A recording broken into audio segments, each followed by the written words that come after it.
Perintah Kaisar Naga. Jangan lupa like, komen, dan subscribe. Bab 3135. Pada saat ini, Ye Fengqing, meskipun dia tidak senang dengan Dev, tidak berani menyerang Dev dengan santai. Jelas bahwa kekuatan Dev jelas lebih kuat. Lihat, bagaimana air menjadi seperti ini. Pada saat ini, seorang biksu tiba-tiba berteriak. Semua orang melihat air lingkuan di samping, dan menemukan bahwa air awalnya berwarna merah muda, tetapi sekarang ada benda gelap menyebar di bawahnya. Melihat ini, Dev melambaikan tangannya, dan aura cerah mengembun menjadi bola, mengenai permukaan air. Ledakan, cahaya spiritual meledak, langsung menerangi permukaan air dengan sangat terang. Dan pada saat ini, semua orang melihat bahwa di dalam air, untaian benda merah cerah menyebar, dan segera air merah muda berubah menjadi merah cerah, dan ada bau darah yang menyengat. Melihat adegan ini, semua orang terkejut, mereka tidak mengerti dari mana darah itu keluar entah dari mana. Melihat darah di depan mereka, semua orang merasakan perasaan aneh di hati mereka. Awalnya, saya ingin mencari jalan keluar di bawah air, tetapi sekarang tidak ada yang berani bergerak. Melihat kolam yang berubah menjadi merah cerah, kulit kepala semua orang mati rasa, merasakan bau darah yang kental, yang membuat orang semakin gugup. Ketika semua orang melihat ke kolam dengan gugup, tiba-tiba air di kolam mulai menggelinding, dan kemudian dua sosok berwarna merah darah bergegas ke air, terbang ke langit, dan kemudian jatuh ke pantai. Melihat sosok yang muncul tiba-tiba, semua orang mengencangkan ekspresi mereka, dan dengan erat mengepalkan senjata di tangan mereka. Mereka mengira itu monster, jadi mereka siap bertarung. Guilao Gunung Iblis melambaikan telapak tangannya, dan sebelum kedua sosok merah darah itu mendarat, dia berencana untuk menyerang lebih dulu. Senior, tunggu sebentar. Dev buru-buru menghentikan Elder Gunung Iblis. Tuan Dev, bukankah kita pergi dulu dan membunuh kedua monster ini? Hantu Gunung Iblis sangat bingung, mengapa Dev menghentikannya. Kurang dari BR lebih besar dari mereka bukan monster. Setelah Dev selesai berbicara, dia melompat, menangkap kedua sosok itu, dan mendarat dengan kokoh di tanah. Ketika jatuh ke tanah, semua orang dapat melihat dengan jelas bahwa ada dua orang, seorang pria dan seorang wanita. Setelah menyeka darah dari wajah mereka, semua orang menghela nafas lega. Ternyata kedua orang ini adalah Jindong dan Luosi yang pergi dari Holy Turtle. Jindong dan Luosi juga memiliki ekspresi yang berbeda saat ini, dengan ketakutan di mata mereka, terengah-engah, dan mereka belum pulih dari ketakutan. Tuan Dev, kenapa kamu ada di sini? Jindong bertanya dengan heran setelah pulih. Mengapa kalian berdua di sini? Bagaimana kamu bisa keluar dari kolam ini? Dev bertanya balik. Kolam air. Jindong terkejut sesaat, lalu melihat ke kolam merah darah di depannya, lalu melihat sekeliling, lalu berkata dengan wajah kosong, kami berdua dikejar oleh monster jiwa darah, dan kami tidak tahu bagaimana kami datang ke sini. Monster jiwa darah, apa ini? Dev bingung, dia tidak tahu apa itu monster jiwa darah. Ini semacam monster di lautan tinta. Kami datang ke sini untuk menyembuhkan penyakit adik perempuanku. Manik-manik jiwa darah diperlukan untuk menyembuhkan penyakit adik perempuanku. Jindong hanya mengikuti Dev dan menjelaskan. Tanda seru, bola jiwa darah. Dev belum pernah mendengarnya. Pada saat ini, Jindong mengeluarkan manik berwarna merah darah dari lengannya, dan ada lingkaran cahaya merah samar di sekitar manik tersebut. Ini adalah bola jiwa darah, yang dapat menyembuhkan penyakit haus darah saudari junior. Awalnya, kami menggunakan penyu suci untuk memancing monster jiwa darah itu pergi dan mencuri bola jiwa darah, tetapi kami tidak menyangka itu akan ditemukan. Di sarang monster jiwa darah, aku hanya bisa dengan cepat berlari ke kedalaman sarang monster jiwa darah, dan aku tidak tahu apa yang terjadi, jadi aku datang ke sini. Jindong sendiri tidak tahu mengapa mereka muncul di sini. Tanda seru. Mendengarkan narasi Jindong, mata Dev tiba-tiba menjadi cerah, sepertinya dia mengikuti Mohai ke sini, dan bagian ini adalah sarang monster jiwa darah. Kurang dari B. Bab 3136. Tepat ketika Dev senang menemukan jalan keluar, tiba-tiba air di kolam menciptakan gelombang besar, dan monster merah muncul satu demi satu. Monster-monster ini berwarna merah darah di mana-mana, dan mereka dapat dengan jelas membedakan tangan dan kaki mereka, tetapi mereka tidak dapat melihat wajah mereka dengan jelas, seperti manusia darah yang berlumuran darah di sekujur tubuh mereka. Melihat monster humanoid di depannya, Dev sepertinya telah menebak sesuatu. Sarang monster ini terhubung di sini. Saya yakin orang-orang ini pasti disebabkan oleh darah di depannya. Lagi pula, ini adalah darah dari makhluk abadi dan iblis kuno, dan energi yang terkandung di dalamnya tidak perlu dikatakan lagi. Dan air berdarah ini terhubung ke lautan tinta di luar melalui gua, perlahan dipelihara oleh air berdarah ini, monster merah semacam ini muncul. Kalau tidak, seharusnya tidak ada monster seperti itu di lautan tinta. Ketika orang lain melihat monster jiwa darah muncul tiba-tiba, mereka semua menjadi gugup, karena mereka tidak tahu seberapa kuat monster jiwa darah itu. Disertai dengan geraman rendah, monster jiwa darah ini langsung menyerang semua orang di pantai. Serangan tanpa pandang bulu, pukul siapapun yang Anda lihat. Pada saat ini, semua orang bergegas dengan senjata mereka, dan sekarang adalah pertempuran untuk menyelamatkan hidup mereka, dan tidak ada yang berani mempertahankan kekuatan mereka. Dev memegang pedang pembunuh naga dan menebas salah satu monster jiwa darah dengan pedang. Sinar cahaya pedang ditembakkan, menembus kepala monster jiwa darah. Monster jiwa darah itu langsung berubah menjadi genangan darah dan jatuh pada monster jiwa darah Tanzong. Chen Pinghu berada di depan Jin Dong dan Luo Xi, melihat monster jiwa darah yang terbunuh oleh pedangnya sendiri, dia tidak bisa menahan diri untuk bertanya-tanya, monster ini terlalu lemah, itu saja dibunuh. Tuan Dev, jangan ceroboh, monster jiwa darah ini bisa dihidupkan kembali, tapi tidak bisa mati. Kalau tidak, kita tidak akan dikejar-kejar. Jin Dong buru-buru mengingatkan Dev. Benar saja, monster jiwa darah yang dipenggal oleh Dev mulai perlahan mengembun keluar dari darah saat ini. Banyak biksu lain juga menemukan situasi ini. Tidak bisa membunuh sama sekali, tidak bisa membunuh. Kali ini, kepala semua orang menjadi lebih besar. Meski kekuatan monster itu tidak kuat, ia tidak bisa dibunuh jika terus dikonsumsi seperti ini, dan semua orang akan dikonsumsi sampai mati. Dev melihat monster jiwa darah yang terus bangkit, dan sepertinya memiliki ide di dalam hatinya.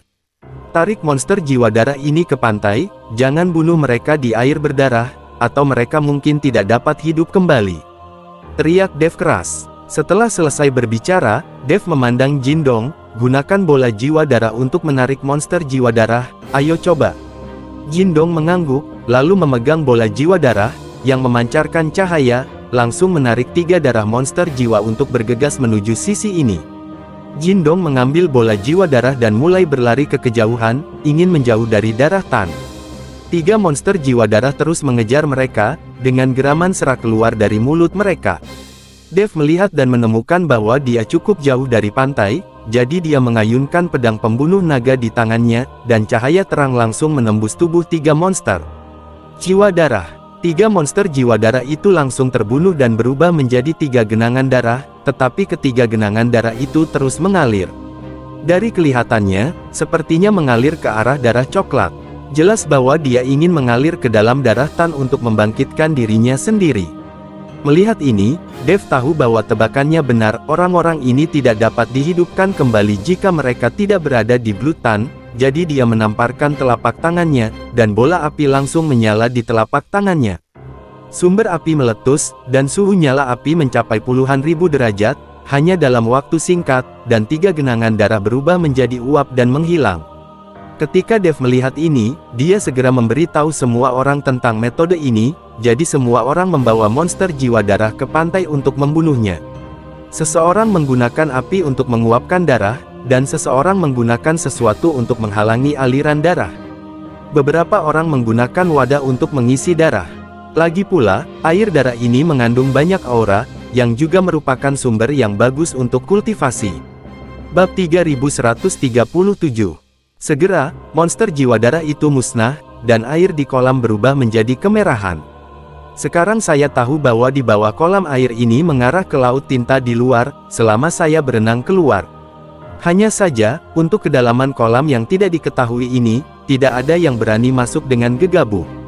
Tuan Ye Duo, apakah Anda memperhatikan bahwa pria dan wanita ini adalah pembudidaya setan? Ketika mereka baru saja memulai tindakan mereka, saya merasakan nafas setan dari mereka, aku tahu sejak lama. Ye Feng sudah melihat bahwa Jin Dong dan Luo Xi adalah pembudidaya iblis sejak dini. Bukankah Cell of Demons Anda secara khusus memburu pembudidaya setan? Sekarang keduanya adalah pembudidaya setan, mengapa Anda tidak melakukannya? Zhou Tai ingin Ye Fengqing melakukan sesuatu pada mereka. Jika Dev berani membantu, maka dia berkolusi dengan para pembudidaya iblis, dan dia pasti akan ditentang oleh banyak pembudidaya. Kamu sangat bodoh. Aku tidak melihat bahwa Dev telah membantu kedua kultivator iblis itu. Jika kita melakukannya sekarang, kita tidak memiliki peluang untuk menang. Selain itu, kita terjebak di sini, dan kita membutuhkan seseorang untuk membawa kami keluar. Ketika kita kembali ke pantai, kita mengungkap identitas kedua pembudidaya iblis ini, dan tidak ada yang bisa melarikan diri saat itu. Ye Feng sudah mengetahuinya pagi-pagi sekali, dan sekarang dia menelan amarahnya, dan ketika dia kembali ke pantai, dia akan menyerang Dev. Ini cara yang bagus. Ketika saatnya tiba, kamu dan aku akan bergabung, dan tidak ada yang akan lari. Zhou Tai tersenyum dingin. Pada saat ini, Dev tidak punya waktu untuk berbicara dengan mereka berdua, tetapi melihat ke kolam tanpa dasar, sedikit mengernyit. Tuan Dev, saya akan memimpin. Lagi pula, kami baru saja berenang dari air dan mengetahui situasi di dalam. Jindong menawarkan diri untuk memimpin. Dev melirik Jindong, lalu mengangguk, kalau begitu hati-hati, aku akan mengikutimu, jika ada bahaya, kamu akan segera mundur. Tidak masalah. Setelah Jindong selesai berbicara, dia terjun ke kolam. Kemudian Dev dan Ji Yun melompat ke kolam, dan biksu lainnya melompat masuk setelah melihat ini. Akhirnya, Zhou Tai dan Ye Fengqing saling memandang, dan melompat masuk. Mengandalkan ingatannya, Jindong berenang mati-matian menuju kedalaman air, dan segera dia menemukan lubang yang bersinar. Dia tahu bahwa masuk ke dalam adalah sarang monster jiwa darah. Jindong Dong sedikit ragu. Jika ada darah monster jiwa di dalam, mereka tidak akan memiliki cara untuk berurusan dengan mereka di dalam air. Monster jiwa darah ini dapat dibangkitkan tanpa batas di dalam air, dan mereka tidak memiliki kesempatan untuk menang. Pada saat ini, Dev datang dari belakang swimming ke arah Jindong sisi, dia memberi isyarat kepada Jindong untuk mengikutinya, dan Dev berenang lebih dulu. Setelah memasuki gua, air di dalamnya berubah menjadi merah darah, dan penglihatannya mulai terhalang dan kabur. Dev hanya bisa mengandalkan indera ilahi mereka terus meraba-raba ke depan. Sama seperti Dev dan yang lainnya berenang ke dalam gua, semua orang diselimuti cahaya redup. Untuk sesaat, semua orang tampak terbungkus dalam aura tebal, tubuhnya sangat nyaman. Pada saat ini, semua orang mulai dengan rakus menyerap aura kental. Di kolam, air darah berwarna merah muda memiliki aura yang sangat kuat, belum lagi air di sini. Warnanya merah darah. Terlihat jelas bahwa darah di sini belum pudar, dan auranya adalah yang terkuat. Dev tidak bisa membantu tetapi mulai menyerapnya saat ini. Aura kaya semacam ini sangat langka bahkan di dunia surga dan manusia. Menemani dengan penyerapan kerumunan, mereka sepertinya telah melupakan bahayanya di dalam gua. Mereka berhenti berenang satu persatu, berlumuran darah, dan mereka semua tertidur. Bahkan, Dev berhenti berenang dan diam-diam berendam di dalam gua. Di dalam air, seperti bayi, saya bisa merasakan aura kental mengalir ke dalam tubuhku. Tiba-tiba, arus di dasar laut bergetar. Bab 3138. Dev sepertinya terbangun dari mimpi, dan suara teredam terdengar di samping telinganya, "Nak, kamu telah menggabungkan semua yang dikandung oleh langit dan bumi. Tidak ada harapan bagiku untuk dilahirkan kembali." Dev buru-buru melihat sekeliling ketika dia mendengar suara itu wajah keraguan. Karena dia tidak melihat siapapun sama sekali. Semua orang tetap tidak bergerak, menyerap aura di sekitar mereka. "Kamu siapa? Di mana kamu?" Dev penuh keraguan. Terus berenang ke depan, "Aku tepat di depanmu." Ada sedikit kelelahan dalam suara itu, sepertinya dia sangat lelah. Dengan ragu, Dev terus berenang ke depan, baru saja berenang beberapa meter, tiba-tiba tubuhnya seperti menembus penghalang, dan kemudian lampu merah muncul di depannya. Kemudian lampu merah terus menyebar, membentuk susunan cahaya khusus, dan tubuh berwarna darah perlahan muncul di susunan cahaya. Tampaknya sosok ini adalah seorang lelaki tua, dengan kecemerlangan merah bersinar di sekujur tubuhnya, dan banyak garis di kulitnya.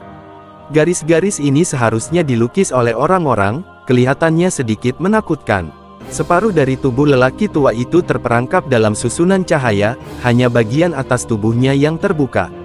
Dev melirik, dan melihat bahwa lelaki tua itu jelas-jelas dipenjara di sini, dan sosok lelaki tua itu kabur, bukan entitas nyata, tetapi lebih seperti hantu.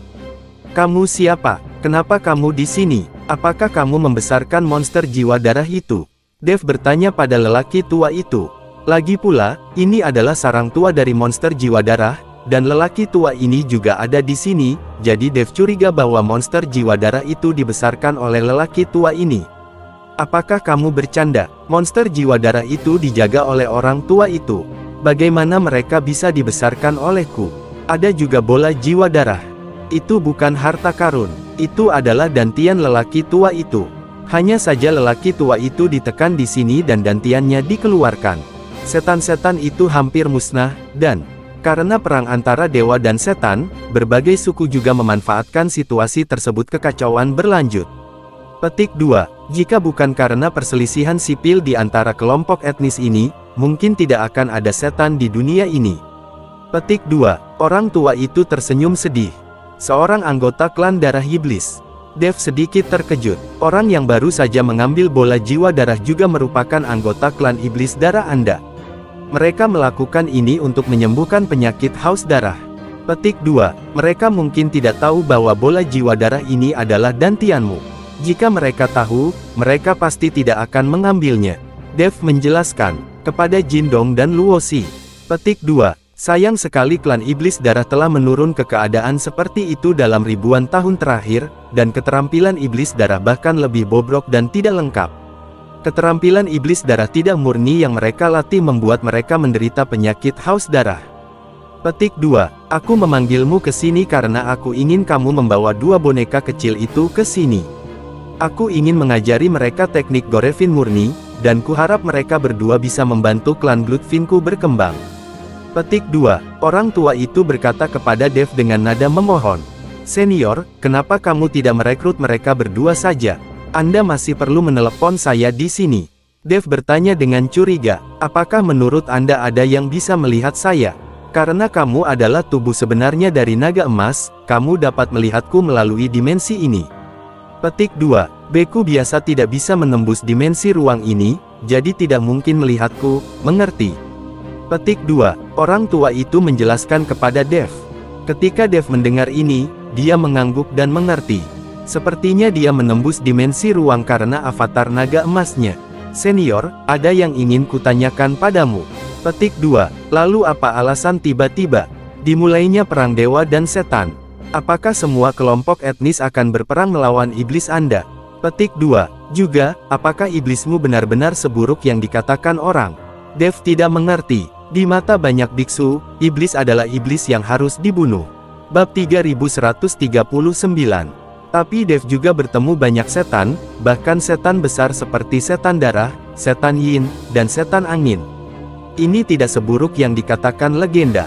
Mendengar pertanyaan Dev, lelaki tua itu tersenyum kecut. "Saya tidak tahu mengapa perang besar dewa dan setan diluncurkan, apalagi siapa yang memprakarsainya.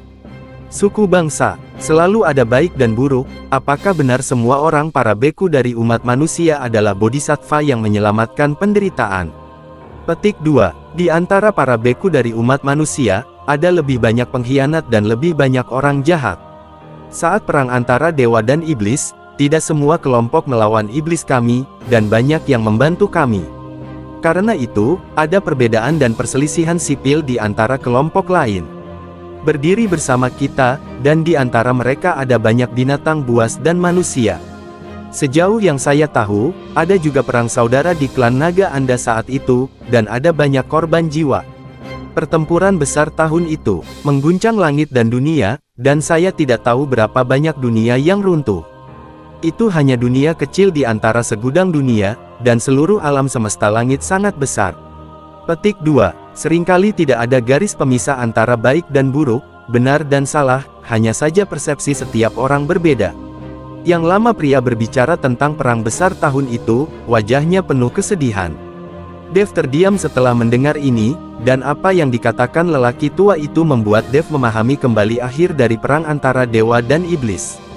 Mungkin pertempuran antara dewa dan iblis hanyalah sebuah kesempatan, karena seseorang ingin merombak kartu langit dan dunia, dan akhirnya membiarkan iblis digunakan sebagai perisai. Setelah merenung sejenak, Dev mengangguk dan berkata, "Oke, saya akan pergi dan membawa mereka berdua ke sini." Dev berbalik dan pergi, tubuhnya memancarkan sedikit cahaya. Setelah melewati lapisan tirai cahaya, Dev melihat bahwa semua orang masih berlatih dengan tenang. Kurang dari BR lebih besar dari Dev melangkah maju dan menepuk ringan Jin Dong dan Luo Xi. Keduanya terbangun tiba-tiba, dan mereka menghela nafas lega saat melihat Dev. "Tuan Dev, sangat nyaman untuk berlatih di sini, jadi saya berhenti sebelum saya menyadarinya." Petik 2. Maaf, ayo pergi sekarang. Jin Dong berpikir bahwa mereka berhenti berlatih tanpa menyadarinya, yang membuat Dev kembali cari mereka juga. "Tidak masalah, aku hanya membawa kalian berdua ke suatu tempat, dan yang lainnya juga tenggelam dalam kultivasi." Dev berkata dengan tergesa-gesa. Jin Dong melihat sekeliling, dan menemukan bahwa orang lain juga berendam di air tanpa bergerak. "Tuan Dev, kemana Anda membawa kami?" Luo Xi bertanya dengan curiga. "Ikut aku, kamu akan tahu kapan kamu sampai di sana." Setelah Dev selesai berbicara, dia memimpin jalan dan membiarkan Jin Dong dan Luo Xi mengikuti di belakang. Segera, Dev melewati dimensi ruang, dan membawa Jin Dong dan Luo Xi ke lelaki tua itu. Melihat lelaki tua yang tiba-tiba muncul dan susunan cahaya, keduanya membeku di tempat, terlihat sangat terkejut. "Senior, saya membawa mereka berdua," kata Dev kepada lelaki tua itu. "Tuan Dev, apa yang kamu lakukan?" Jin Dong bertanya dengan wajah bingung. "Kalian berdua tidak perlu takut, ini adalah senior dari klan iblis darah kalian, tapi disegel di sini selama perang antara dewa dan iblis. Bola jiwa darah yang kalian dapatkan adalah gantian dari senior ini, 2 di bawah. Senior inilah yang ingin mengajarimu keterampilan iblis darah murni, sehingga kamu tidak akan haus darah saat berlatih keterampilan iblis darah." Dev mengikuti Jin Dong dan Luo Xi menjelaskan.